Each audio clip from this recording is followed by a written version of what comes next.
Hello and good afternoon, Xbox Nation. Welcome to this week's new episode of the Xbox Lunch Break Special. I am one of your hosts, Mr. BoomStick XL, and I am here today with my brother from another who's happy because his Chiefs destroyed the Raiders, and I'm still feeling the L that the Steelers took on Thursday night. It's fine if you have no defense, and we do, but Crispy Bomb, what's going on, brother? How you feeling? Yeah, got to feel good about my Chiefs, but also feel good about the people jumping through hoops still. Because this weekend, apparently, Xbox didn't die, but they just can't handle it. They must try. You know, folks, I don't like to swim in the console war waters. You know, there are other professional podcasters that do it really well. But every now and again, I like to kind of just stick my toe into it, check the water's temperature. Folks, we're going to open up with a good and fun topic. Obviously, we should have Fuzzy Belvedere here momentarily, but we're going to get into a bit of a little slander topic to open up. And it's not too scandalous, but it's one that I'm going to be recalling a certain subset of ponies who said something that has not come true. But of course, they went into hiding. And I've seen the receipts out there, folks. I've seen the receipts myself. I don't carry the receipts. I have people like Dirt Griggity and, of course, my brother Crispy Bomb for those receipts. But that's not the only topic we're going to get into, folks.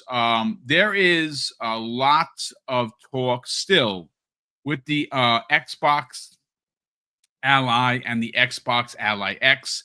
It released last Thursday to pretty good reviews. Not everyone was on the same page, to be honest with you, but there were a lot of really high marks for these pair of handhelds on their Xbox handhelds. Yes. But again, that's going to be topic number 2. Number 3 is going to be this Variety article that came the way of Sarah Bond, president of Xbox, where she had some really, I think, pointed opinions, thoughts, and not predictions, but basically statements on what they are doing with next generation hardware. And I have some theories and thoughts as to when this happens, well, started to happen, and how it ended up where it was, and actually why it got to the point where she did this Variety article. But, you know, while we wait for Fuzzy Belvedere to get in here, you know, interestingly enough, we have and again, it's not being, scandalous to the point of, it's fun, folks. We're gonna have some fun with this one. Shuhei Yoshida, former front man for Sony Interactive Entertainment and PlayStation, who left the company, I think it was late last year, and who is now, I guess you can say, semi-retired. Well, Crispy, he decided that it was a good idea for him to troll the PlayStation community. And what I mean by that is this tweet in front of me. Simplistic in nature, ladies and gentlemen, but I think it really did set people off. And Crispy and I were laughing in the green room because I mean, again, we don't do the names things here, but we did see a lot of people get like super upset over this. So he took a picture, actually 2 pictures, of Ghost of Tsushima running on his ROG Xbox Ally. And again, this is trolling at its finest. Now, he didn't have to do this. He's not getting paid to do this. But he simply says, Crispy Bomb, Ghost of Tsushima plays well on my ROG Xbox Ally X with the 2 dots and the big smile, the sideways D. And it had 364,000 views, 3.1K likes at the time, 290 retweets. I can only imagine what it's at right now. Crispy, look, you know why this is an interesting conversation that we're about to have is because this so-called, or the so-called, PlayStation Nation or the community, where whatever you want to call a bunch of trolls with nothing to do with their lives, not even play games. They were really on the hunt over the weekend to tell everyone that not only was this not an Xbox, but it almost seemed that there was a brigade, if you will, that every time someone like myself took a picture of the console in my hands, playing and enjoying and having fun, or docked and having fun, or other people's took pictures of it, attached to their TVs via the dock, having fun with it. I saw the negative Nancy brigade come out to try and pee on our backs, tell us it was raining. But you know what also happened? If I recall, ladies and gentlemen, and I'm an old man, so I forget a lot of things, right? But Crispy, I don't think we could forget this, because you and I were out there on these streets when we were told by a subset of PlayStation loyalists, if you will, that PlayStation was in fact going to block this Xbox device from playing, PlayStation games. And you know what I saw over the weekend? Lots of people playing Spider-Man, lots of people playing Ghost of Tsushima, like Shuhei, but also games like Uncharted. But I thought, Crispy Bomb, these games were going to be blocked. So this is kind of like a pick your lane kind of conversation, because there was, of course, groups of PlayStation gamers that absolutely refused to let Xbox players enjoy what was not only an incredible Thursday with 2 new pieces of partnered hardware. You have Double Fine's Keeper released on Friday to incredible reviews, right? I've played it. I've got about 2 hours into it. I know it's not a long game, and it is stunning. It is one of those games that I think is going to win a lot of awards. I think that everyone needs to at least experience it. Now, if it's not your bag, fine, but it is just storytelling at its absolute best. And you know something? Not one word is uttered. It's just an incredible experience. But on top of that, Thursday and Friday, there was a lots of excitement over the weekend. People were told that they weren't getting their Xbox Ally X and Ally consoles, and they came in over the weekend. People were enjoying it. People were celebrating. But you also have this week, you have Ninja Gaiden 4. You have early access to The Outer Worlds 2, which I'm currently reviewing. And then, of course, right after that, you're going to have Call of Duty. Like, I don't see a downside at all for Xbox, but of course, some of the negative POSs of the PlayStation community refused to relent, allowing Xbox players to post their joy. But also, again, where were all of the people, Crispy Bomb, that said that PlayStation was going to block these games from being purchased? And they didn't, sir. Let's talk about it. Oh, isn't it hilarious? Like, I mean, Yoshida, like, just trolling them. Also, Ghost of Tsushima, not Yote, he's playing. Interesting. One of those things that you look at and say, he's just saying to you, enjoy games where you want. It just so happens that he's using an Xbox branded device, regardless of what people think. And don't you know, you kind of just proved the point, because you go and look at comments from posts like his, and why are they so angry yet it's not an Xbox? Yes. Isn't that interesting? Yes. So you look at that and you say, whatever you want to call it, it's clearly triggering people, especially because those exclusives can be played on it. So why does it matter if it's not an Xbox to you? You should ask yourself that question. That being said, we look at what's going on and how many games are coming out. Most of them will be like, oh, well, Ninja Gaiden's on PlayStation. Oh, Outer Worlds 2 is on PlayStation. Who cares? It's the point.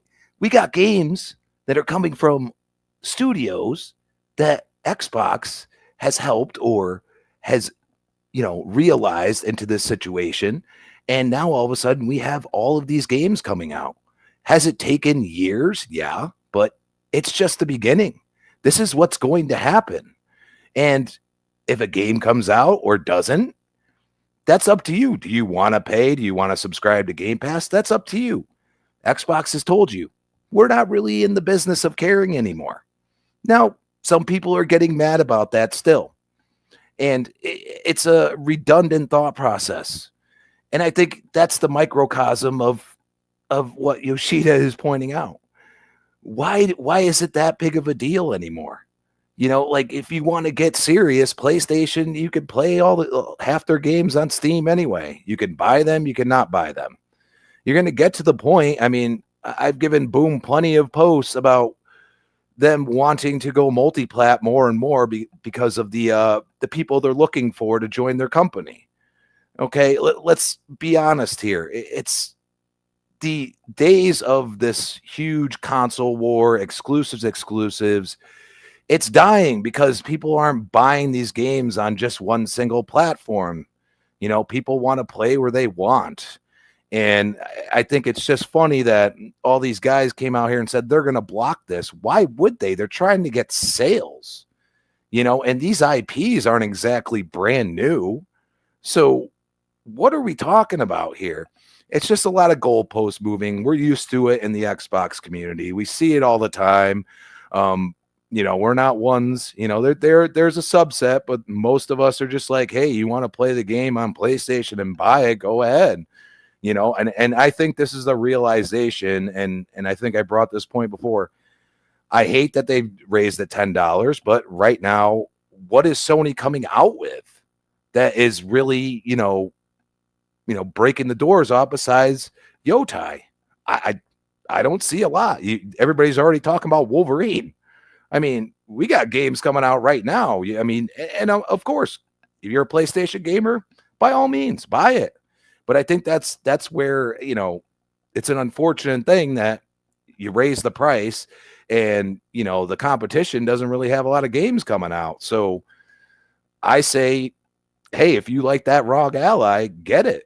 If you think it's something that you really enjoy to play some PlayStation games on it, go by all means. And it's just funny how it's triggering people for someone just playing a game that they bought on Steam. I mean, kind of funny.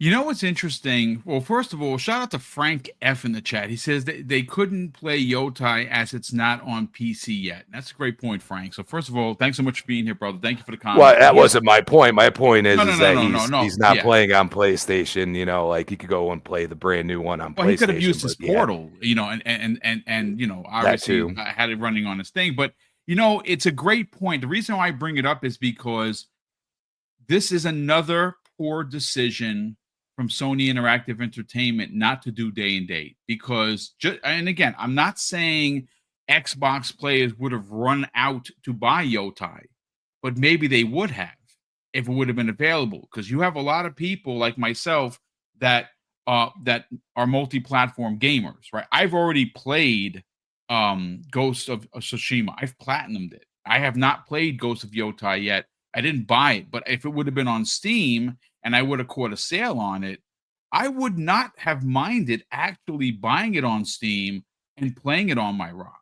That would actually have been a cool thing, but you can't, because Sony thought that they were going to light up the sales with Ghost of Yotai. And guess what, folks? Guess what? This whole entire weekend, even last weekend for that matter, Fuzzy Belvedere, if I recall correctly, no one in PlayStation Nation was talking about Ghost of Yotai. But isn't it a banger? Like the kids like to say, right? It's supposed to be. I mean, it looks great. It was reviewed great, but you know what else? You know what it didn't do a lot of? Sales. And when you consider, let's just say for shits and giggles, they sold 2 million. Now they've made profit because it would only and again, I'm no mathematician, but at $70 a pop, and they're getting the full $100 because it's only on PlayStation 5, right? They're getting the 100% that anyone that buys it. The game was made for about 60 million. That is what it's been reported. That's incredible.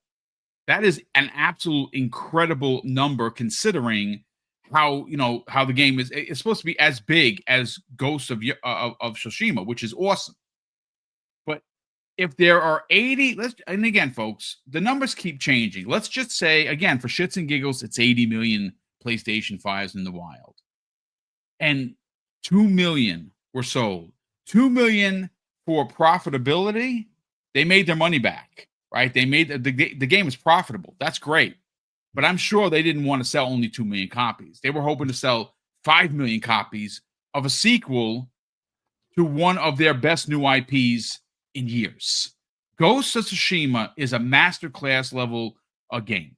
So much so that I've platinumed it. I don't have a lot of platinums. That game grabbed me. And when I get to Ghost of Yotai, I would imagine it's going to grab me as well. But you see, what's interesting, and I'm sorry for the long-winded point, Fuzzy Belvedere, but you got to circle the wagons. Instead of talking about Ghost of Yotai, all we keep hearing is that this is not an Xbox, and Xbox is not making hardware, and Xbox, you can't play your old games on it, so it's no good. I just find it so hilarious that there are so many people triggered by the fact that Xbox players are not only eating good, they're eating to the point of nauseum. There are so many games you don't have freaking time for. And this is not even 2026 yet. 2026 could levy a bigger year than this year. And they already have about a dozen games available from first party. And when you consider Ninja Gaiden 4, Ninja Gaiden 2 Black, yes, those are made by someone else, but those are funded by Xbox. They're considered first party because Aaron Greenberg said so. So it's crazy to me that all of these PlayStation gamers are out here all pissed off, all bent into a pretzel, all turned into a different position, trying to move these goalposts. Fuzzy, let's try and make some sense of this because Ghost of we've seen it. Ghost of Tsushima running really well on the Xbox, Xbox Ally X, according to Shuhei Yoshida, and that's their former front man. Let's get your thoughts on it. He trolled the whole community, and quite frankly, love it. Oh yeah, it's funny to me. Like you said, they're not talking about baby steps. They're not talking about Ghost of Yotai that much. It's funny to me that like most of the people that I see talking about Ghost of Yotai are guys that are primarily Xbox that also happen to play on PlayStation as well. There's more of them posting clips and pics and things like that than the actual diehard PlayStation cats out there.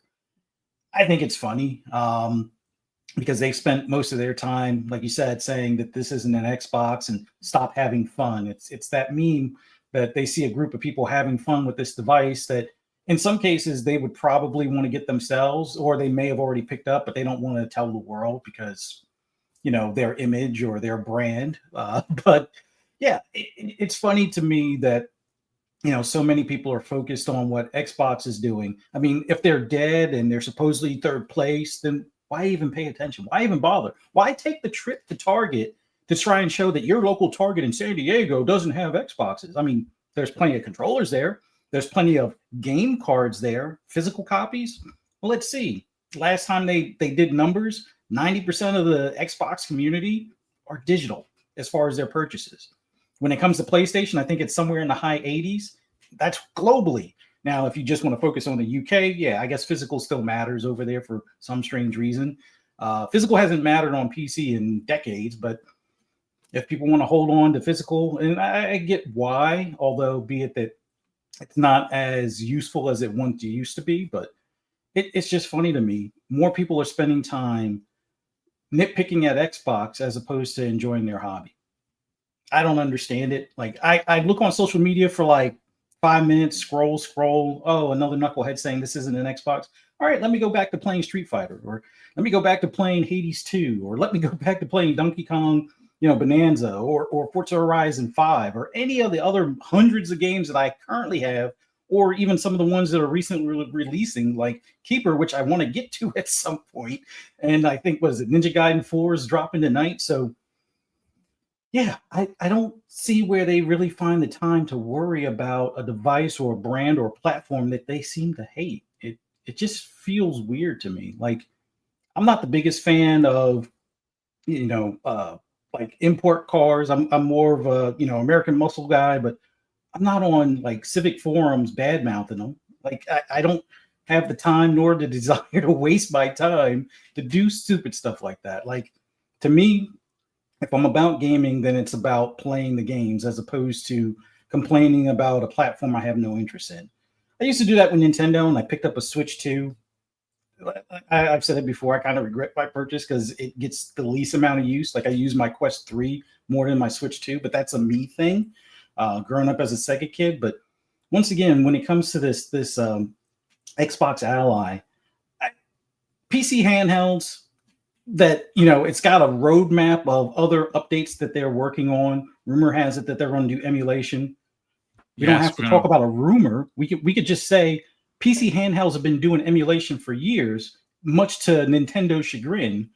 So emulation is not like news breaking or groundbreaking in any way. But if Xbox does it themselves, then that puts to rest all of these rumors of, well, you can't play your console games. Well, some of them you can. It's just a matter of the legal way. Not just yet, but they're working on it. And it's going to take some time to get the third parties on board, but we'll get more into that later. But yeah, my message out to all of this isn't an Xbox crowd. Go play games or touch grass, like Paris would say. I know he's in the chat trolling and stuff, but just like do something other than be a knucklehead on social media. Like, there's so many other ways or better ways to spend your time than doing that. Although I am getting a kick out of all of these Soros AI generated videos. Like, I'm not going to say the names, but you guys have seen it. Like, the Xbox, and he breaks his desk, and it's hilarious. But yeah, people are so angry, dude. No, I've put those groups of people in the pay no mind or pay no attention type of group at this point, and it's like, I'm just going to enjoy my games. I don't have my Ally X yet. I'm still hanging on to my Switch, or not my Switch, my Steam Deck. And I'm kind of in a good position where I can either wait for a Steam Deck 2 or go out there and get the Ally X. But I kind of want to wait until they do a few more things, and then that'll determine, all right, definitely the Ally X is the way I go. And then that will be the holdover until they make their own handheld, which I still think is a thing that's in process, and we'll get more into that as well. But there's so much better things to do than to be a knucklehead on social media. Play some games, enjoy life. That's what I thought we were all here for as a community, but apparently some people just don't like seeing people have fun with their Xbox devices because in their mind, Xbox is dead. So I guess people play with dead things. I don't know, zombies. It is. Look at the screen. This is another zombie survivor, one of my favorite games of the year. So look, you know what? Before we segue into this, what you were talking about, the emulation, because we have a story over here I want to get into. There are a couple of finite points. It's funny, and again, this is just for additional context, how stupid some of these people are on social media. And I don't like to use the word stupid because, that's why I don't name the names, because I don't want to finger point like that. But where I have a real problem with PlayStation's anti-Xbox community is not only are they just nasty POSs, right? They're yelling into the ether at full breath that these devices are not Xbox consoles or handhelds, right? They refuse to relinquish the point that they're trying to make. You know what I did all weekend? Well, I played about 4 games, and I only played 4 games because one of which I'm reviewing. The Outer Worlds 2 works great on this device. So when I wasn't playing on my 65-inch bells and whistles TV, controller in hand or Xbox Ally X in hand, and I'm playing, and it went from shutting it off, going to the console, working just fine, loading up exactly where I was, shutting it off on the console, going to play on the handheld, exactly where I was. Seamless. Great. I played some Keeper on it. Screen looks great. Keeper's a sleeper hit. I knew it was going to be, but not until you get your hands on this game.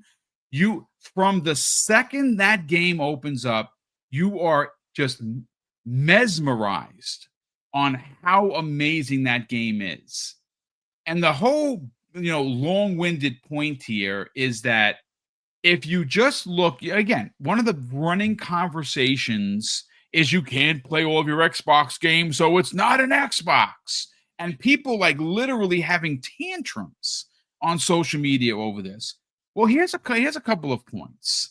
First of all, they're working with everyone to bring every new game a Play Anywhere game, giving you dual entitlement. They're working on emulation. Again, that's the story we're going to get into in the second story of today's podcast in a second. And they're working to get through emulation your older games. They're actively working on these things. You know what's funny?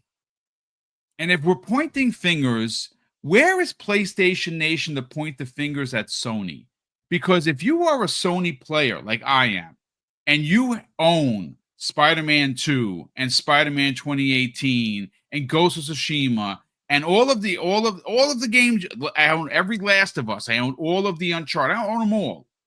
Wouldn't it have been really nice if I could have downloaded those games or their PC counterparts and played on my Xbox Ally X? Well, you know what? I can if I want to buy every one of those games. Because you know what Sony doesn't do? Give you dual entitlement. Meaning that if you bought it on one, you got it on the other. But no one,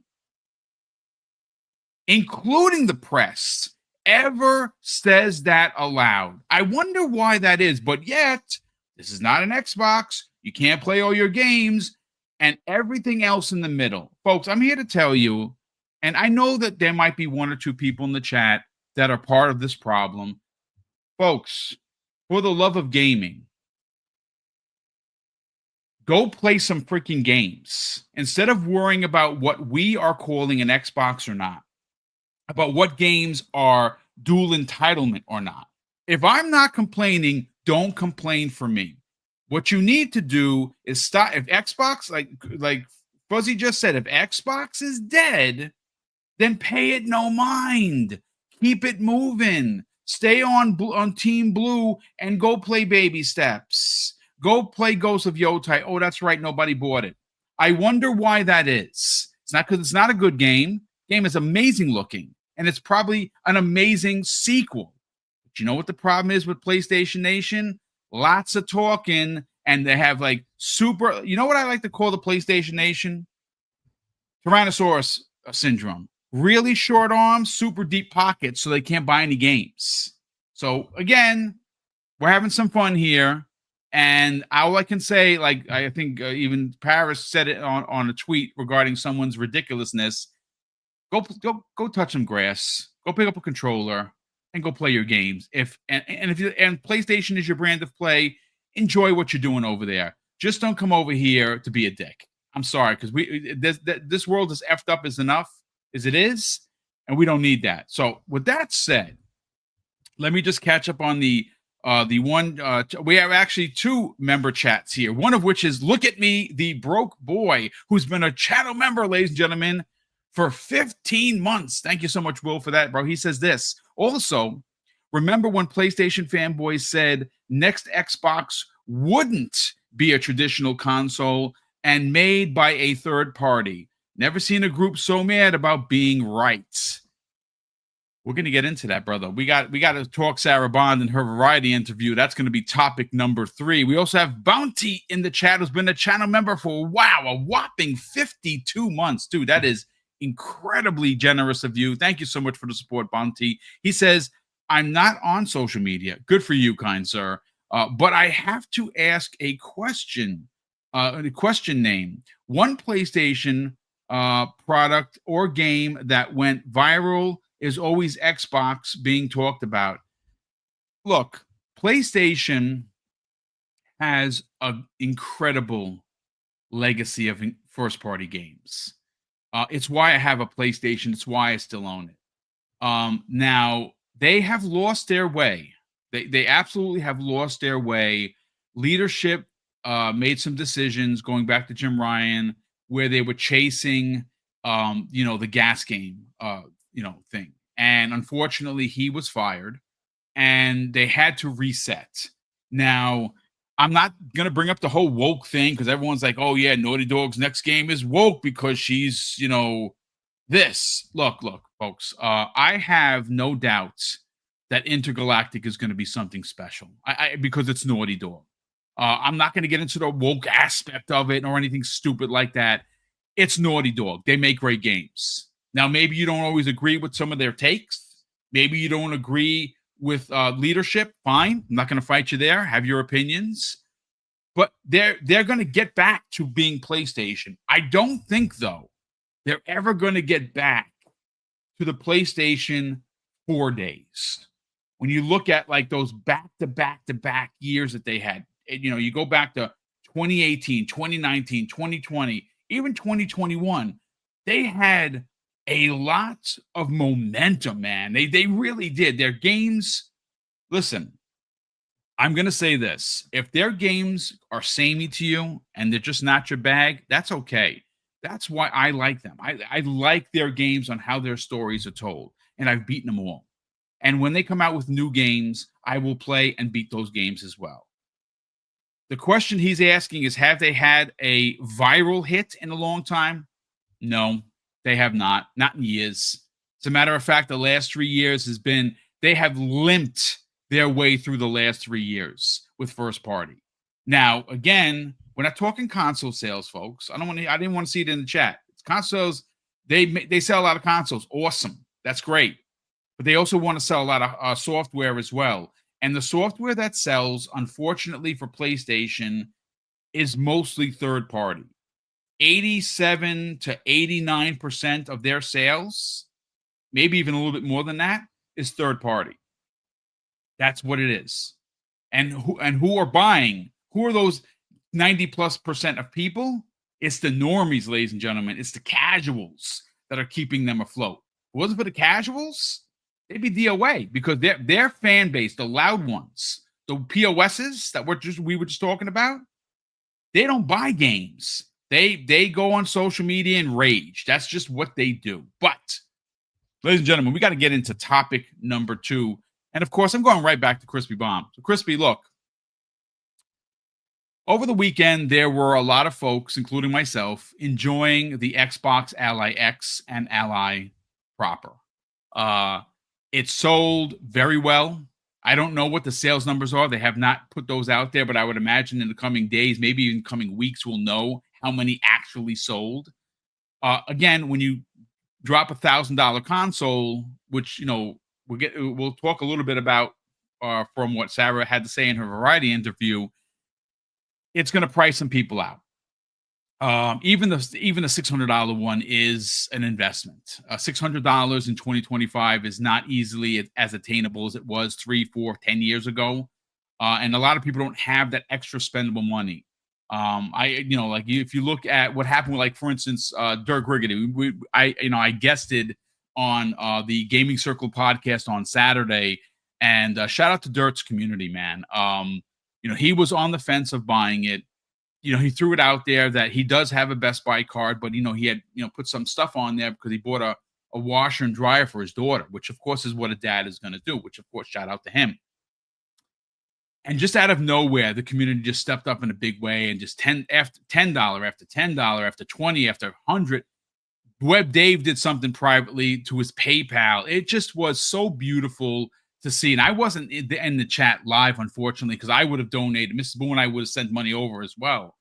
I caught it on the replay, and I only knew about it because I saw Joey thanking the community about them. This is the Xbox community really stepped up for this man, and and he puts out great content. I love Dirt and what they do on WBG, plus his own One Man Dark Man. I've been promoting his stuff for a long time. I love Dirt.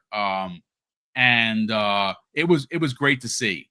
It was just really, really great to see. But besides all of the great stories that happened over the weekend of people just excited that they got their console, they thought it was going to be delayed and they got it. Iman Burns thought he wasn't getting it until Tuesday. He got it on Saturday. His nephew was using it. I used it all weekend. It was great. It was super easy. I mean, like I said, I'm a PC noob, ladies and gentlemen. I don't know nothing about PC. And I was able to work this thing and put it through its paces. And it did exactly what a noob PC guy would do. It just literally played my games. And it would work. It worked great. So one of the biggest, I guess, detractors from some people, and again, it's a legitimate call. You can't play all of your Xbox games on this thing yet. Now they're working on it. And we know that they're working on it because they told us they're working on it. But to add some more fuel to the conversation, or fuel to the fire, whatever you want to say, I have a report here from techforgamers.com. It was written by Shamir Safars, and it was posted over the weekend, October 19th, 2025, posted yesterday, as a matter of fact. And again, this has to do, and I'll find where Jez Corden said this, because this is originally an interview or a story that was written via what Jez Corden had to say. So I want to just read the title of the story. It says, Microsoft is allegedly working on Xbox emulation for the ROG Ally handhelds. And it goes on to say this in its story highlights section. Microsoft is allegedly developing emulation for ROG Ally handhelds to bring select Xbox 360 and other console games to these devices. It goes on to say this will allow gamers to directly play select Xbox titles on the handhelds in the near future. And lastly, more major AAA titles like Hogwarts Legacy will also become part of the Xbox Play Anywhere program soon. And Shamir goes on to say, and again, I want to read directly from the article, folks, and I have added the article to the show notes. If you want to click and give Shamir a click, check it out. It's a well-written article.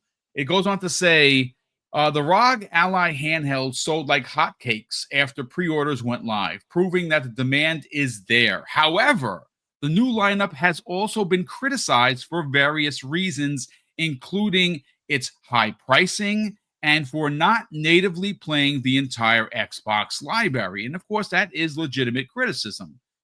Shamir goes on to say, now the reliable, and he is reliable, insider Jez Corden reveals that Microsoft is aware of the dilemma and is already developing a solution for it. The company is working on an official emulation technology for the new lineup that plans to launch next year. And it goes on to say this: why it matters. The Xbox ROG Ally getting emulation would finally resolve one of the biggest criticisms raised by gamers, letting select titles from older consoles run natively on its devices. Now, these are some quotes from Jez Corden from the Xbox 2 Discord server. And Jez has 3 quotes here. Before I bring you in, Crispy Bomb, I want to just read them verbatim because it obviously is incredible context to what we're talking about. So Jez says this. Also, the people saying that the Xbox Ally isn't an Xbox because it can't play actual Xbox games might eat crow next year if what I've heard is true. I've heard he meant to say they're been working on, let me start over. It says, I've heard there's work being done on an emulator that will run at least some actual Xbox games on Windows PC. Think the Xbox 360 back-compat emulator as an example for the subject matter. And lastly, Jez goes on to say, also, would need to partner with some publishers slash devs to greenlight some of their games because licensing, etc. So it won't be all games, maybe just a few. I don't know. We'll see. Might not even be true. So, Crispy Bomb, look, I know it's true because they've openly talked about doing something to allow for native played games on these devices. And we'll get to what Chris. Fuzzy is back, so let's bring him back in. Fuzzy, what's going on, brother? Thank you so much for joining us again, Crispy. I want to get your thoughts on this because the one thing that I'll just say this before I hand the mic over to Crispy, folks. If you have been on the fence on buying these things or one of these things because you can't play all of your Xbox games, that's a good reason to wait. I said this in the beginning. If you're being priced out, this is one of those Vegas moments. Do you pay the rent or do you go throw it on the slots in Vegas? I'd say you make sure you pay your rent. That's the same thing here. If you don't have the $1,000 or you can't figure out a way to pay it off in the course of a year, like I'm doing through the Best Buy card, I would not have pulled $1,083 out of the house fund. I just wouldn't do that because getting a new home for me and Mrs. Boom is way more important than playing a handheld. But I figured it out. I figured, you know what? I'm not going to spend this money up front. I'm going to charge it. I'm going to pay it off. And by the end of the year, it's paid off. It's mine, right? That's the way to do it. But if emulation is something you were waiting for, then wait for it because maybe the console will be cheaper. Maybe you can get an open box at one at Best Buy or something, and you get the console for $300 cheaper, and you've waited. And guess what? Now all your games are playable. The one thing that I think that they have done a really, really good job, Crispy, on is getting not only indie and second and third party, but making sure all of their own first party games are Xbox Play Anywhere. So, and there's been a lot of games that have jumped on that bandwagon. So we talked about this on Primetime Gaming last week. As of that show, which was Wednesday at 7 p.m., there was nearly 1,400 games available to play that were usable on these handhelds. Again, is it all of them, Crispy? It's not.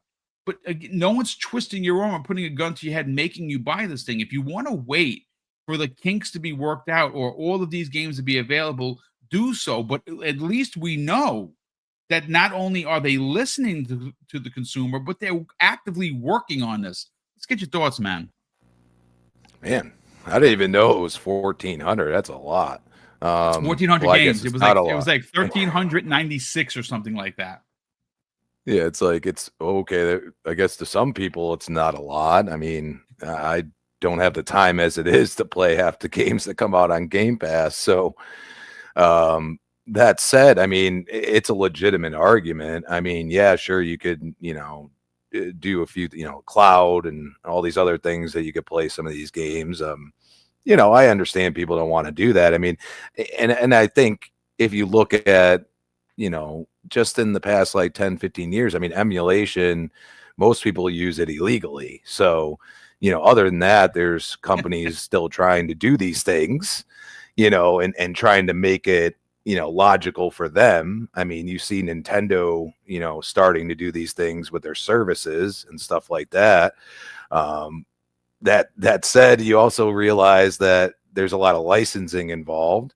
And then some of these third parties, do they want to do this or not? Because like you just pointed out earlier with the dual entitlement stuff and the Play Anywhere process, I mean, some of these companies might not want to do that. Is GTA 6, they're going to want to sell it to you wherever it is. You know what I mean? So it's a thing that, it doesn't make me want to spend that type of money. It doesn't help the argument. At the same time, there's still a ton of games there.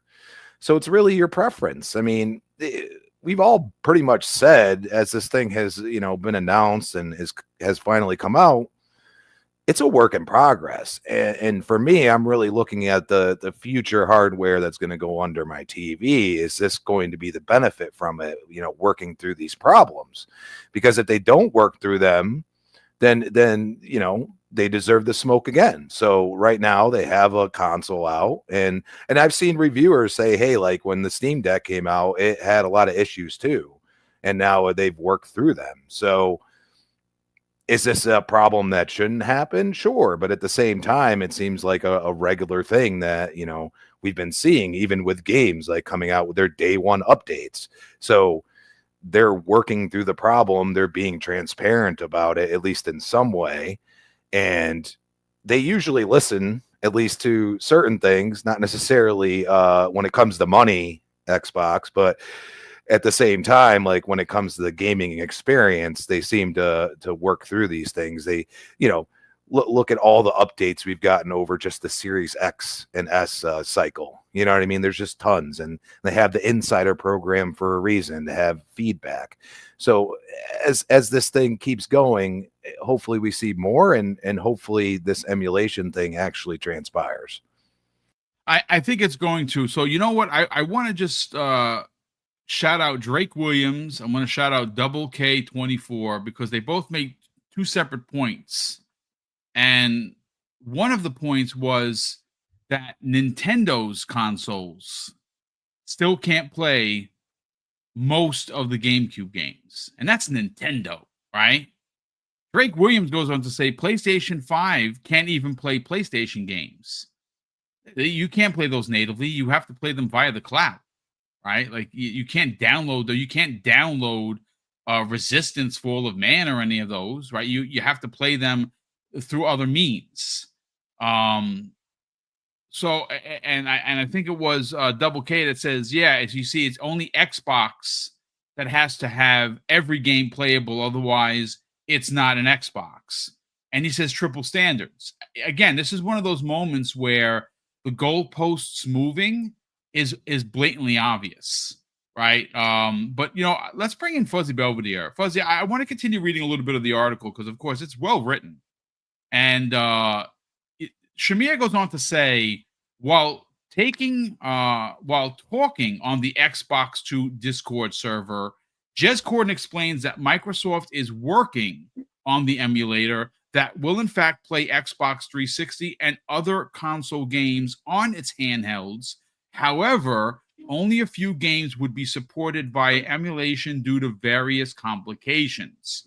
And we know this because a job listing, according to the article, was posted by Xbox's next generation vice president, Jason Ronald, earlier this year, also massively supports these emulation claims.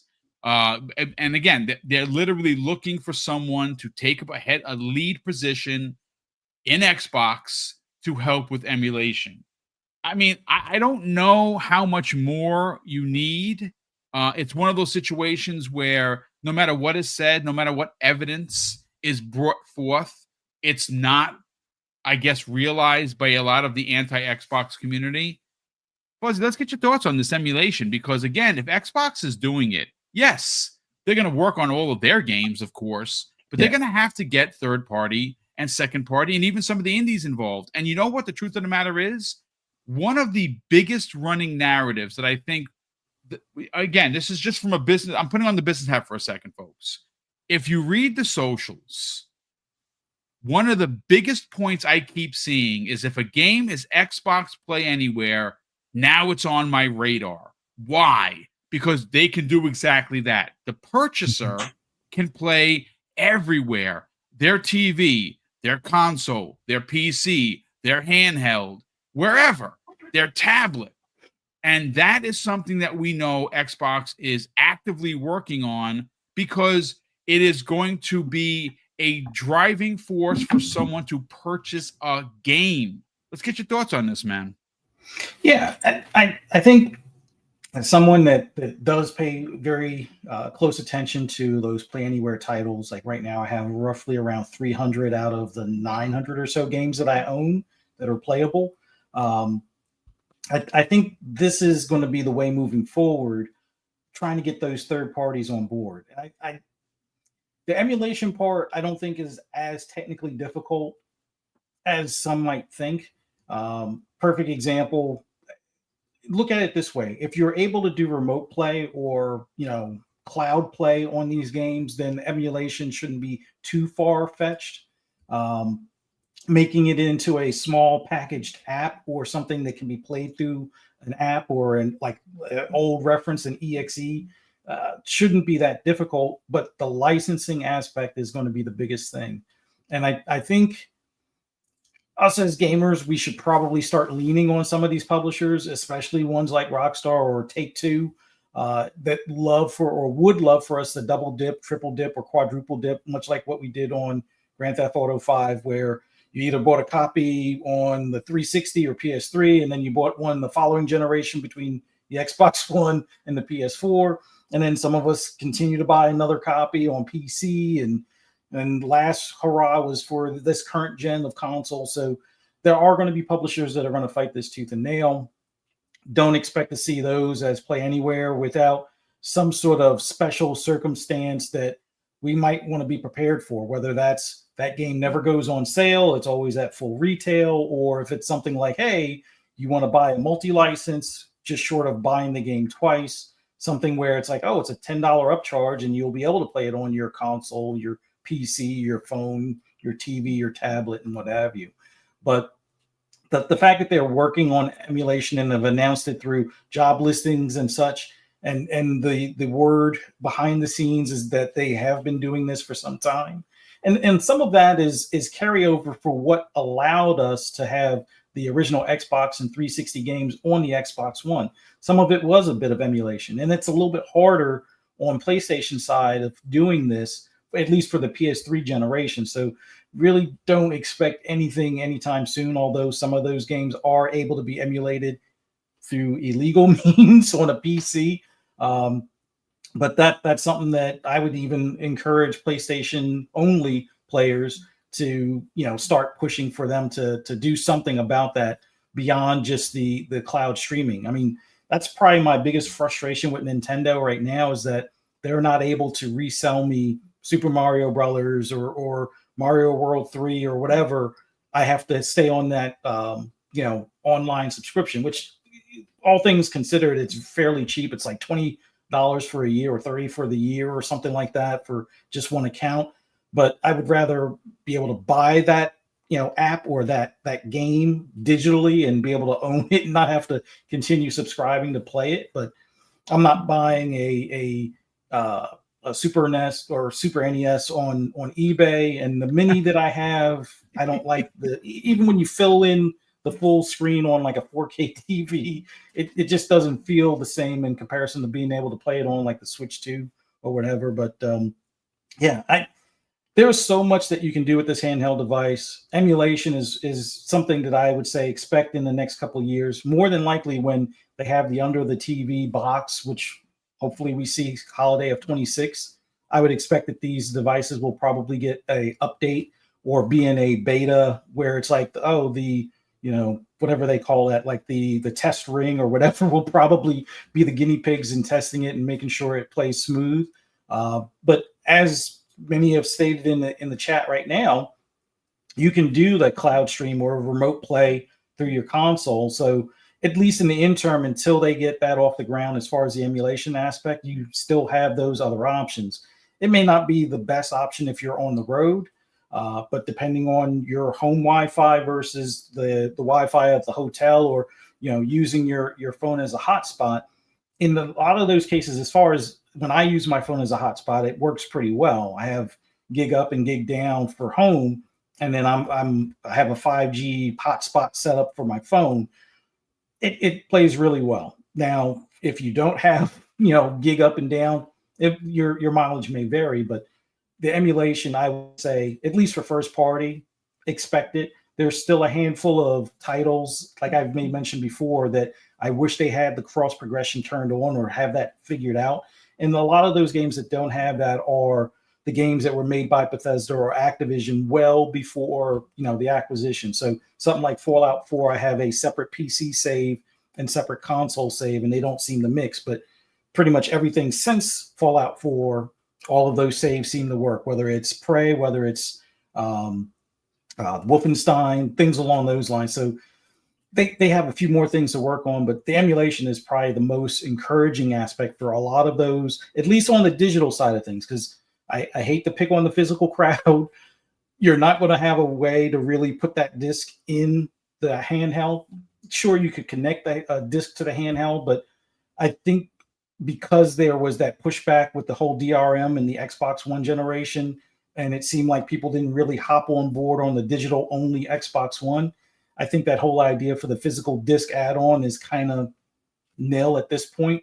I would hope that I'm wrong for those that are still physical first kind of thing, but I would say at least on the digital aspect of things, I would say that that's not too long of a shot in the near future. Just expect it to be a slower rollout where, a lot of the studios or publishers that are partnered with Xbox in various means, you'll probably see those with first party as your first wave. And then slowly but surely, hopefully things like Ubisoft and others start coming on board, because it would be nice to not have to rebuy a PC version, especially when they offer cross progression. Like Ubisoft's library, a lot of it is cross progression and cross save. So it would be awesome if they somehow did dual entitlement. And I would be willing to not have the 50% off in 2 weeks after the game is released, if that's the case. I mean, they do go on sale rather quickly, and the prices usually drop pretty low as far as for some of their titles. But all in all, the dual entitlement that Xbox is doing and the potential for emulation is huge. So I can't wait for it. Well, I mean, again, if the requests or the cries of the people spending $1,000 on these devices, Fuzzy, were not being met with information, I can see a lot of pushback. And of course, as consumers, you shouldn't just take it because this is your favorite brand. No, we give Microsoft smoke on a regular basis on this channel because when they get it wrong, you got to call them out. Yeah, we do it. We don't really do it so much with Nintendo because we don't. I mean, listen, I make no apologies for being a Nintendo dork. I love Nintendo.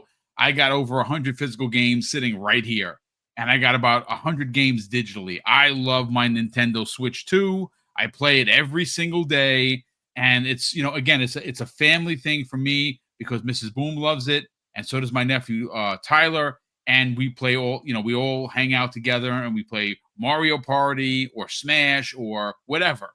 So like we talk about Nintendo, but they kind of do their own thing anyway. We give PlayStation smoke, and we give Xbox the smoke. But this is one of those situations where it hasn't fallen on deaf ears, Fuzzy and Crispy. This is something that they're actively working on, and I'm here for it. Again, is 1,400 games enough for you? You know what? That's why I say do your due diligence, do your homework before you spend $1,000 on this thing, right?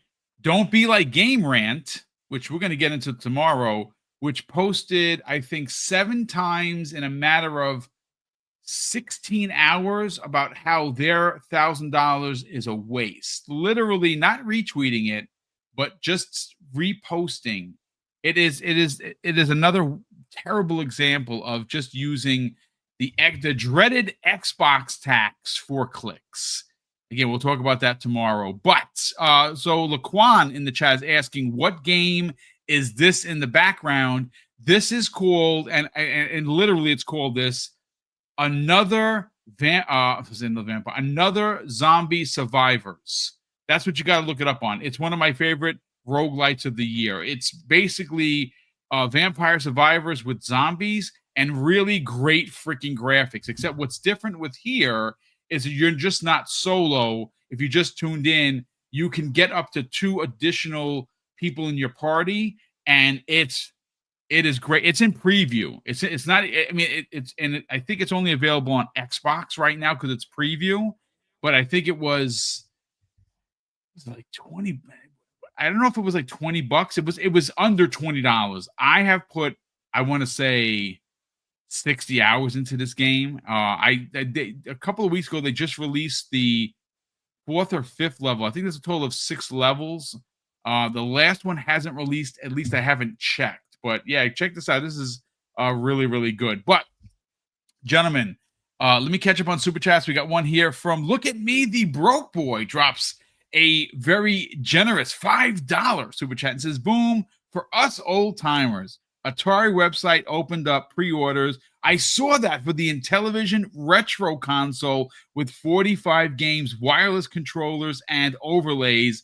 I actually saw that. I didn't know how much it was, because obviously, I only have so many ports, but yeah, if you're an OG and you remember playing on the Intellivision, and I own that one as well. You know what I'm hoping that they bring back? I don't think they will. Does anyone remember the 1982 release of the Vectrex? Does that ring a bell to anybody? Look it up for shits and giggles. It was a TV. It was a black box that had a screen that was traditionally it was rectangle, the screen. The controller used to fold out from the front of it, attached to a wire, and the cartridges went in on the side of it. I actually still have that, and it works with about, I think, 12 or 13 cartridges. They had the NFL Blitz. They had a Star Trek game. One of the games that came out, it was called Clean Sweep. It was like a Pac-Man ripoff clone. It was made by a cigar company of all places. It's worth about $1,000. I actually have that. That I have all of them, but yeah. So yeah, that's dope. I definitely would love to see them come back. I'd buy the Vectrex again if they made that new, because that was dope. It didn't even have color. It used to have overlays, like plastic overlays you used to put over the screen. Hilarious. Go look it up, folks. I actually still have that in storage. Smitty Smith, who's been a channel member for a whopping 65 months, brother. That is incredibly kind of you. Thank you for the generosity, bro. He says, hello, everyone. Hey, boom. I'm level 245 on the game. In the background, the game is great. You know what? I'm like 190 something, I think. I'm up there like in the high 190s. Wow, 245 is crazy. Yeah, this is one of those games. I have a few of them. You've seen me play. Achilles Survivor is another one. If you want something a little bit different, it has like an RTS building aspect, but not to the point where you're using controls. No. You gain your points and you can build instruments of destruction that help you. Check out this game, but go check out Achilles Survivors. Really, really good. And it's the same, but different, but still the same. You know what GIF I'm using, right? So there you go. Crispy Bomb.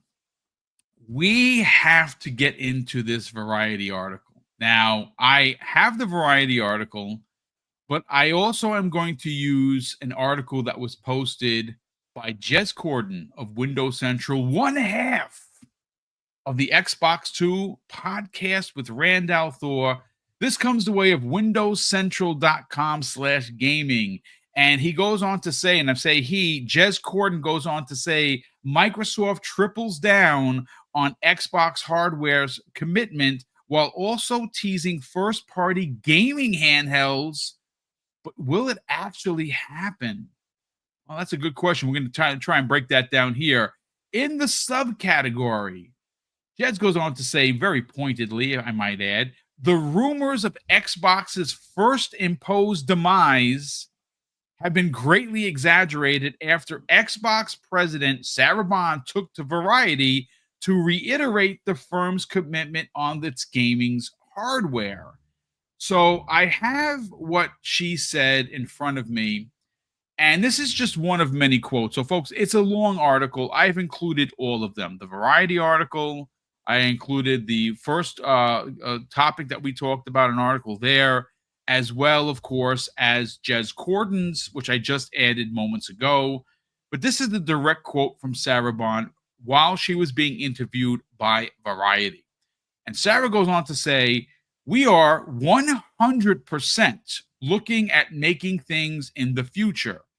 We have our next-gen hardware currently in development. We've been looking at prototyping and designing. We have a partnership we've announced with AMD around it, so that is coming.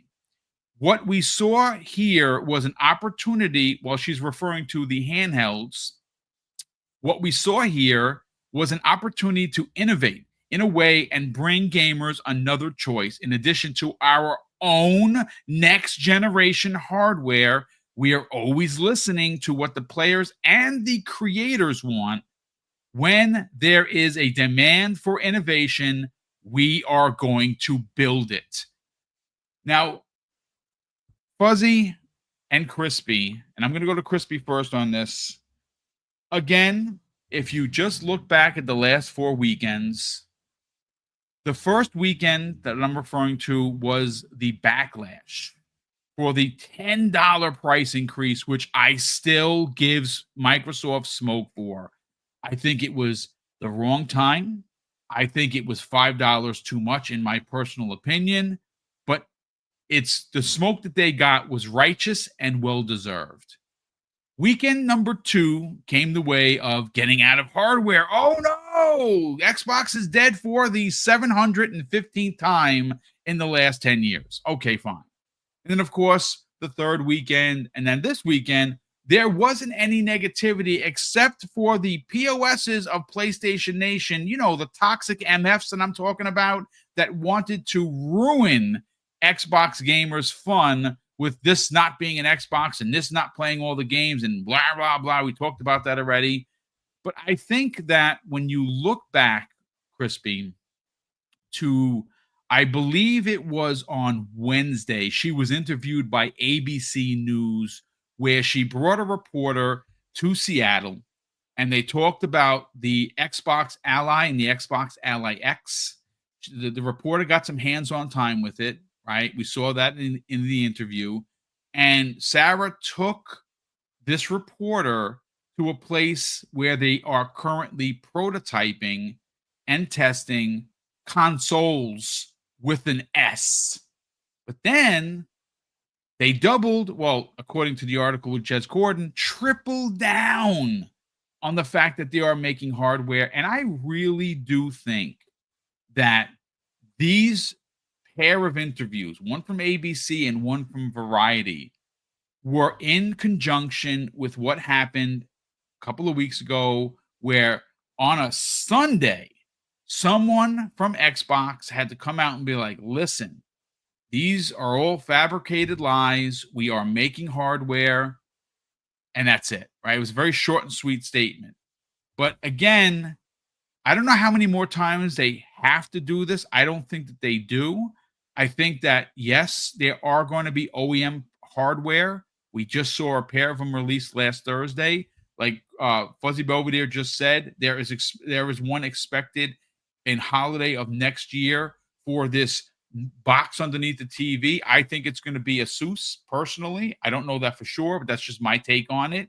But Xbox produced hardware is rumored to be coming in 2 forms, and it's been confirmed that they're working on hardware, next generation hardware. Let's get your thoughts on the triple downing on this. It's just funny that we have to still talk about this in some way, shape, or form. And I'm sure Microsoft Xbox is just sitting there like, dude, like, how many times do we have to say this? I mean, the thing you got to look at is they even went further and you know, with the launch, talked about these things on ABC. I think it was Good Morning America. And it's just like, you know, they feel like they don't want people to think that they're going out because other people are just making up this stuff and saying things that, you know, are half-hearted lies, if anything, you know, attributing, you know, different things to the reasons why. It's a lot of jumping through hoops, a lot of goalposts moving. And then, you know, Microsoft Xbox literally tells you, no, we're making hardware, like, relax. Are they going to do different things? They're trying to innovate. She told you that. Okay. We've been talking about how they're going to try to innovate. All right. This is the part of the reasons why you might want the Ally. So if you're looking at the next generation, you got to realize that what they're doing is going to be different than any other generation. And clearly they're doing it differently. So why would they show where they're doing the development and all these other things if they're not making the console? I mean, just think about this for a second. How much was that 3D printer probably? Because when they showed that thing, I was like, I have never seen a 3D printer like that. So the investment involved in doing these innovations is astronomical. And we always said that Microsoft loves to do R&D. They want you to have a Windows like device under your TV that is a console first, and they're really getting so close to it. And it starts with the Ally and the abilities that they're going to implement in there. So I mean, they shouldn't have to say anything anymore, but I feel like next weekend it'll be they'll figure out some other way to flip it over and say, oh, there's no bugs there. There's no the rock is got nothing under it. Xbox is dead and there's no console coming out and this and that. They are clearly invested in doing something that they believe could maybe change the perception of people have and saying, Xbox is irrelevant, because there's a lot of people that have that perception, regardless of how we feel in the chat on this panel. The fact is that there are some casuals that act like it doesn't exist because all they see is people talk about PlayStation. So if they have something that's truly innovative that allows you to do the things that they're kind of showing you with the Ally, that they could go and say, this is a really good reason to come join us on Xbox. Yeah. And it's really going to start with their own hardware. I think is going to be where they've worked out the kinks with these second parties, that I would call them. And they work out these kinks to develop their own box. And I think that's what we're seeing. It seems like it's going that way. And I look forward to it because we really haven't had a ton of innovation other than like 4K and the FPS is going up and stuff like that. And then, like if you want to talk about how Game Pass has changed the industry or something like that. So like to really have that difference for a reason to buy an Xbox, I think that's what they're going for. And it makes perfect sense. Again, I know that, shout out to Ray Chi in the chat, says, there is, look, if you don't trust Microsoft or specifically Xbox, and you have a reason that you, kind sir or madam, feel, then that's how you feel. I'm not going to tell you how to feel. If you have a mistrust for them or distrust because they said they were working on something and they canceled it, like a game, or they closed one of your favorite studios, listen, that those are your feelings, and you should spend your money accordingly.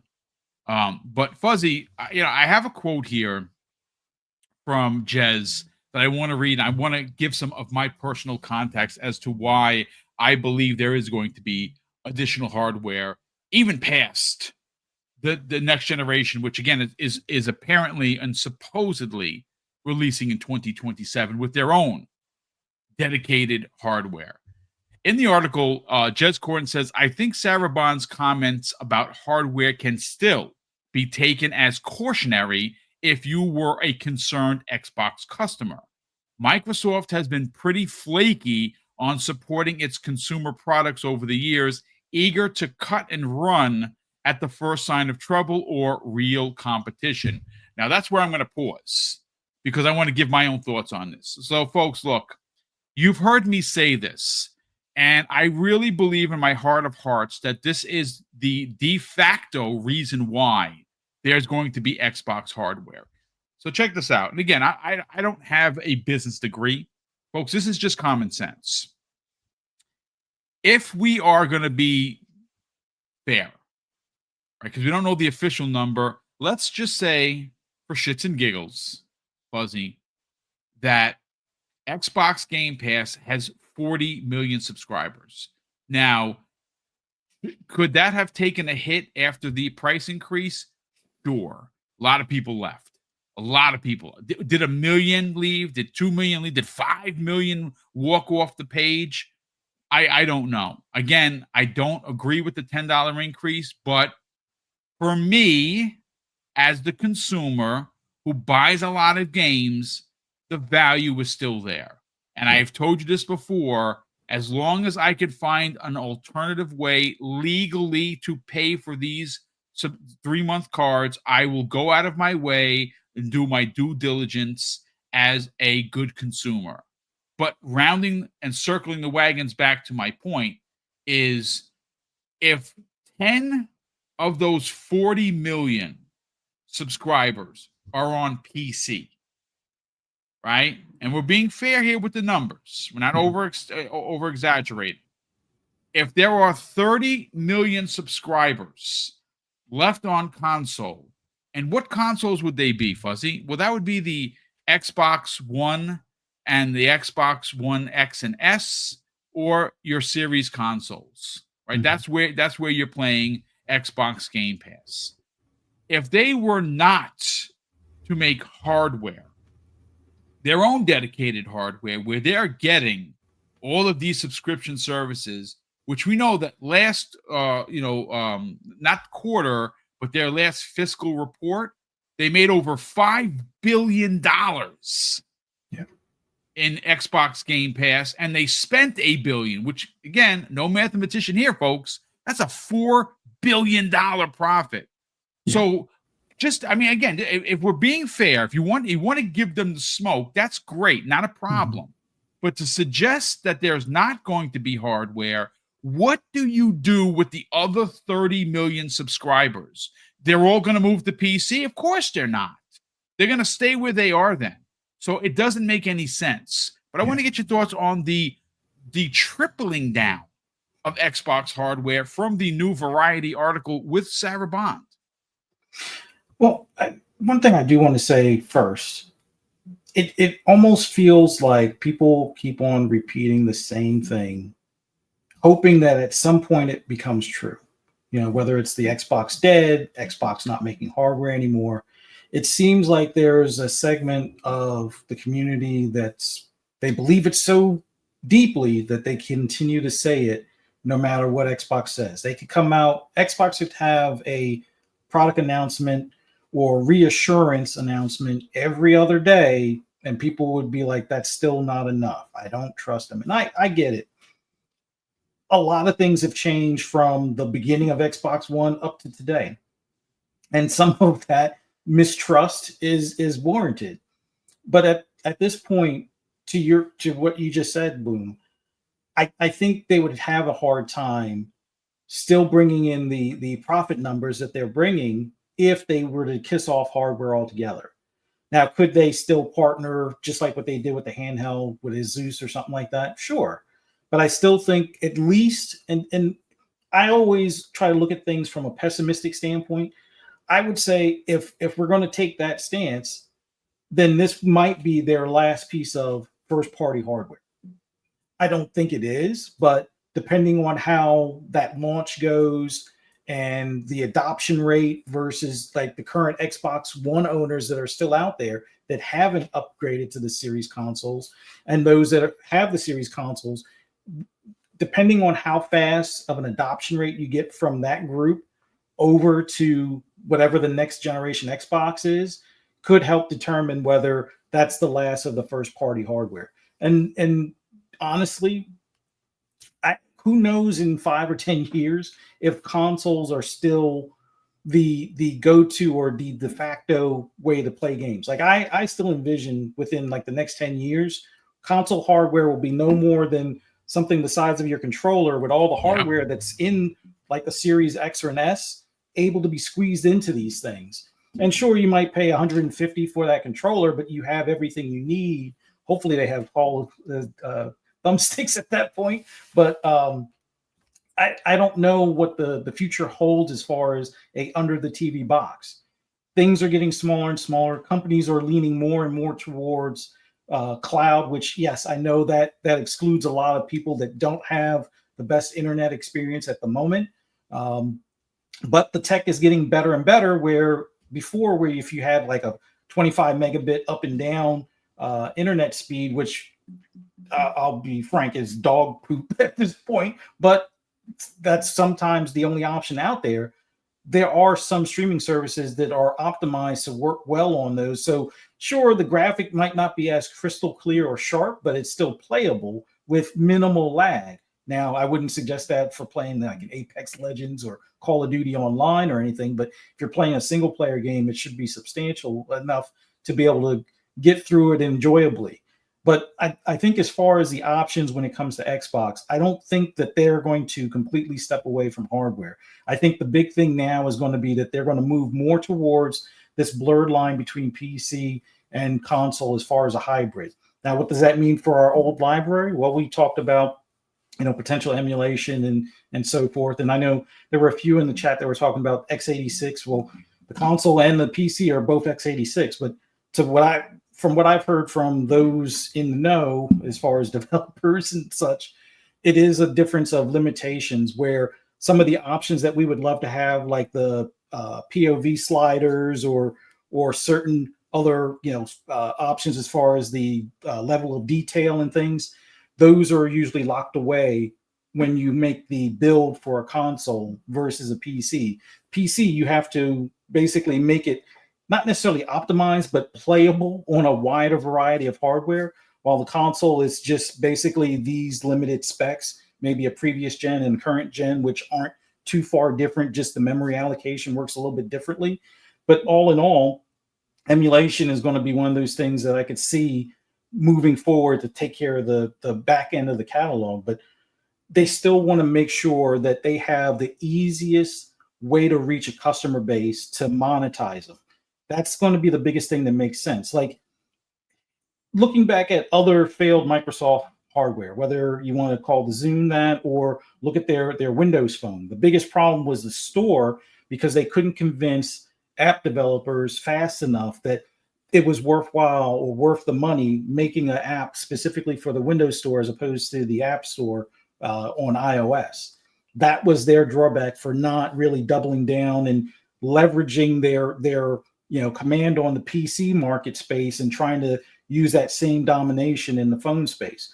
Maybe it's for the best. Maybe it's great that Windows Phone failed, so that way Android can take a bigger chunk and Apple could flourish, type of deal. But we'll see how that goes in the future. But from a standpoint of, at least from consoles, by them opening up the door to Steam, GOG, and Epic and other stores, I think that's their way of allowing a change in how we look at how we purchase games. So that way they're not the big bag Microsoft like they've been looked at in the past, although people could still continue to think like they're operating in the same way that under Bill Gates type of deal. But all in all, they're opening up stores or opening up their platform to other stores. They're making it so that they can still reach their current customer base and maybe persuade somebody that was on Steam to take a look at what they have to offer. Because big innovation, and some have also mentioned in the chat, was quick resume. That's something that maybe we'll see in Windows 12 as a new PC feature kind of thing. But in the grand scheme of things, that was their big console contribution this gen. And we'll probably see some form of that next gen when it comes to that PC console hybrid, or through Windows 12 for everybody else that wants to just stay on PCs as far as gaming. But all in all, I'm pretty confident that they're going to make at least this next generation of hardware. Beyond that, I can't predict that. If I could, I would be playing the lottery and probably wouldn't be podcasting at this point. But I would say this much: expect that there's going to be hardware. I almost am expecting that there's going to be partnered hardware, much like the Asus handheld. And that might be the best, because that will give us a better range of options. Like if you could have it where you could play on a handheld or play on the next console that's a first party made thing. It's got a lot of bells and whistles. It's under your TV for $700, let's just say. But Asus or Alienware makes one that has more memory, a little bit better operating speed, a little bit better chipset, more allocation to video, the inboard or onboard video card memory. then that might be the way to go, and you might have to spend $1,000. So options are going to be a good thing. So if they do make third party, devices, we'll see if that is a benefit. But in the grand scheme of things, they're going to want to still reach the customer, be able to get you to buy those microtransactions, season passes, or subscriptions to Game Pass and such. And the best way for them to do that is to have their own hardware. Look at things like Luna, look at things like Stadia. Not having hardware does limit your reach. Sure, you could put, I guess, a Game Pass on PlayStation and Nintendo at that point if you're not making hardware, but then you're relying on that third party to open up their doors to your subscription. We'll see how it goes, but I would say if I was a betting man, next generation hardware is at least a guarantee. Beyond that, we'll see how it's adopted and go from there. It's going to be very interesting to see. And I would imagine, and again, it's one of those things where there's going to be people that are going to push and say, well, boom, why would Xbox want to make hardware when their current hardware failed? Look, if you consider 30 million plus sales of a one or two pieces of hardware, whether it's the X or the S, a failure, and you're comparing it to PlayStation's 80 million plus, which they're probably going to have 100 million before this generation is over. There's no doubt about it, right? Then I can see I can see your point. But it's still 30 million pieces of hardware that were sold. Is that a failure? Well, sure, it's a failure compared to the generation before it and the generation before that. And as we know, look, just follow the numbers. The 360, they sold a lot of hardware. The Xbox One and the One X and S, lesser hardware. This is, the series consoles, even lesser. Why is that? Well, because they give you the option to play anywhere. We got to remember, you were able to, they gave you dual entitlements going all the way back to the Xbox, or Xbox One days with Quantum Break, right? That was the first game that gave you the opportunity to get it and play it on PC, right? The exclusive thing started to slip away there, and we all know what happened with that. And now you move here. Well, now they're putting games everywhere. Now they're in a position where they understand that they lost the hardware race, and they had to maneuver or pivot to what was going to make them money, and that's why they went multi-plat. Now, I'm still, and we're all the OG Xbox cats. We're all still in our feelings about the multi-plat thing, right? It would have, and why it doesn't bother me anymore. Honestly, it's just the question that I have is one of the biggest draws, or the drawbacks, I should say, with the Xbox One generation, Xbox One X and S, was they didn't have strong first party. They did have, first party games, but not like this generation. Could you imagine if games like Doom or any of their other big ones were just just locked behind the box? They would have sold a lot more, but that's not what happened. The reality is that they lost, and they had to make some big changes. And those changes, even though the old cats like me were like, yeah, man, I don't know so much about that. Listen, Game Pass is still, even though it's $30, and I don't agree with that price increase, and I'm going to keep banging that drum, when you compare it to buying as many games as I personally buy, it's worth it. There are, at least by the end of the year, there'll be over 12 Xbox first-party games released. If you only bought 2 of those games, then maybe Game Pass isn't for you. And I'm not gonna pocket watch you folks. I mean, again, I'm paid up until October of 28, and I have a year in my sock drawer. And when Black Friday happens, I'm gonna buy another year, and maybe even 2 years if it's cheap, and just keep it sitting there. And whenever 3 months goes, I pop a code in. I'm gonna be good, but that's not everybody.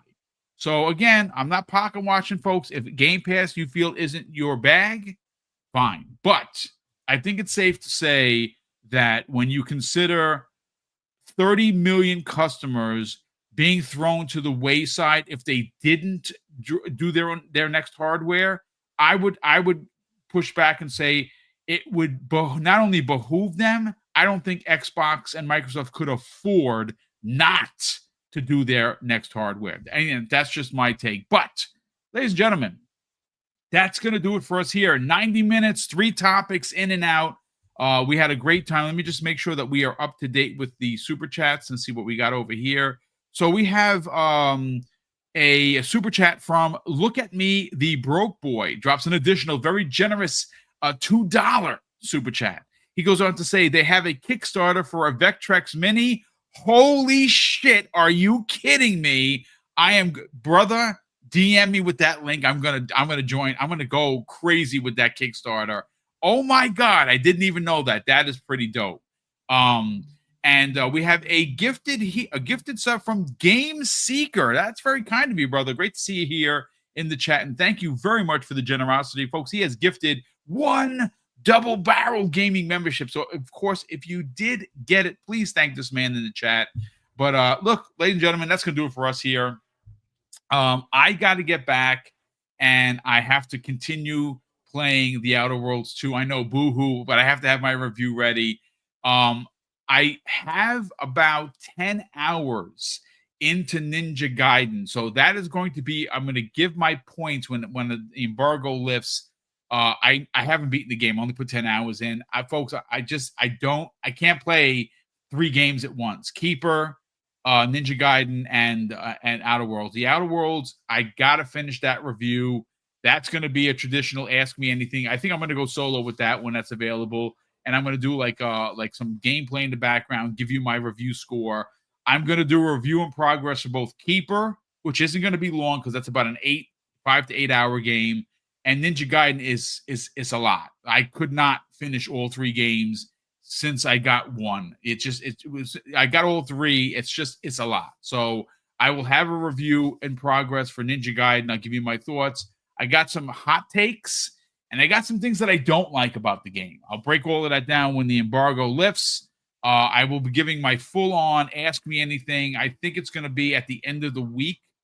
I think it's the 24th for early access. I got to look at my notes from Microsoft to see when I can do that, but I'm probably going to do the regular podcast. I'm going to do another hour of Ask Me Anything and give you my review on The Outer Worlds, which I am playing not only on the Series X on my TV, but I'm also playing on the Xbox Ally X, and it's running great on the handheld.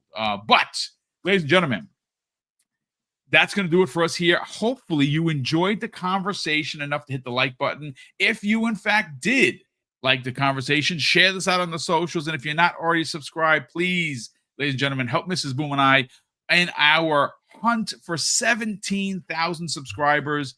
And I believe by week's end, we will have surpassed 8 million views in under 8 years for Double Barrel Gaming. I think we are about 2 or 3 shows away. We are sitting at 7,995,000. I think we're like 5,000 views away from hitting 8 million. That's a big deal, and that would not be possible, especially at our side. So, folks, we only have 16.2 subscribers, and I'm not being facetious, folks. If you think about it, we are averaging 1 million views per year, and I know that they're real. It's not bot views because I pay for a service, and any content creators will know what I'm talking about. It's called vidIQ. It's $600 a year. It's very expensive. It's through Google, and it's obviously in conjunction with YouTube. It gets all the back end numbers that we need. It does a lot for us, a lot of the back end stuff that we need help with. And it's an expensive service, but yeah, these numbers are coming directly from them, and they don't produce or print bot numbers. So those 8 million views are legitimate views, or the near 8 million views. Now, we wouldn't have gotten that if it wasn't for you fine folks. So thank you for supporting the channel in such a magnificent way. But Crispy Brown, let's sell the brand, brother. Where could people reach out to you on the socials, potentially get that crispy truth with receipts? And when could we see you next, kind sir? At Crispy Bomb on X, Crispy Bomb 28 Xbox Live. You can find me sometime next week. I'll definitely be on this channel, so we'll see you then. Nice. Well, thank you so much for joining us as always. And of course, Fuzzy Belvedere a couple of weeks before Halloween. So that means a couple of more episodes of Fright Night with Ferocious Fee, your wife's horror-based podcast. Again, Friday evening, 6 p.m. Eastern Standard Time, ladies and gentlemen. And if you are into horror talk, you should check out and subscribe to her channel. Sell the brand, brother. Where could people follow you guys on the socials? But more importantly, subscribe to the YouTube channel. As always, love doing this podcast on Monday afternoons with you, Boom, and you, Crispy. Just love talking about the hobby and interacting with everybody in the chat. Thank you guys for showing up. Greatly appreciate the support. Don't forget, hit that like button, subscribe if you haven't already. We greatly appreciate it. And for those that are looking for some horror ideas or movies to watch this month, definitely check out my wife's podcast. I put the link in the chat for Fright Night with Ferocious Fee every Friday night at 6 p.m. Eastern Standard Time. We just reviewed, I believe it's pronounced Ziam or Ziam. It was a kung fu zombie flick. It was a pretty good one. Like there's some zombie kung fu flicks out there that are a little out there, I guess you could say, but this one was pretty good. Fast zombies involved. Without spoiling things, I guess they are of the fish nature, which really had a twist to it, but definitely check out our most recent episode. Last Friday, that was the movie. Not sure what we're doing this Friday, but come Halloween or like the night before Halloween, we're going to be going back to the Everett Theater. They're doing like a run of independent films. There's going to be a few movies, short films, as well as a couple of music videos. I think it's called Mama's Pound Cake. That's kind of like horror theme. That's pretty cool. And it actually has a recipe for pound cake to go along with that horror theme. So definitely be on the lookout for that. But as always, play some games, less social media, more gaming, touch grass in between, but have fun out there. Don't let people bring you down on your preferred platform, whatever that may be. Enjoy your time while on it. Game with friends. Like there were so many people I didn't get a chance to play with as far as for what was that, Arc Raiders this weekend. I say it's a worthwhile game as far as an extraction shooter goes, because you can actually still extract while down. So keep an eye out for that game. It gives me a lot of Division vibes or Division 1 vibes with a sci-fi twist. So yeah, have fun out there. Play some Battlefield 6. Look forward to Ninja Gaiden, I guess tonight/tomorrow, and a whole bunch of other games that are coming out, and have fun.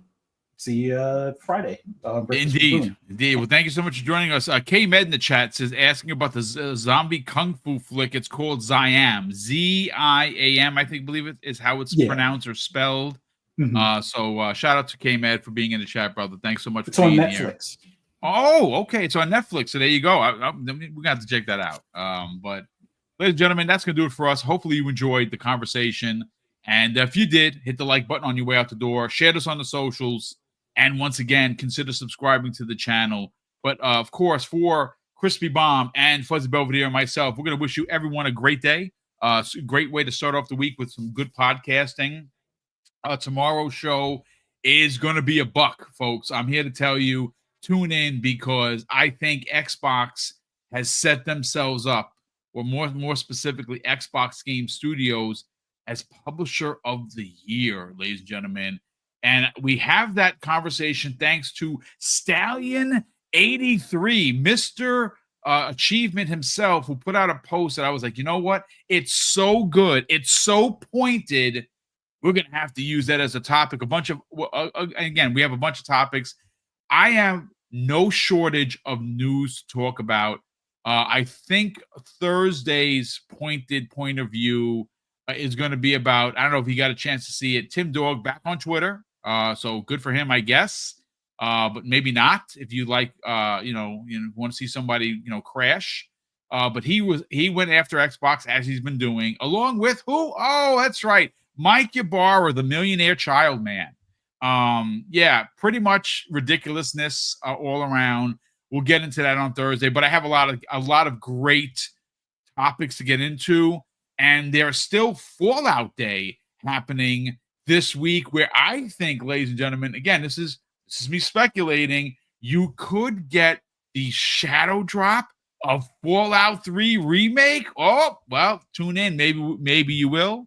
Maybe you won't.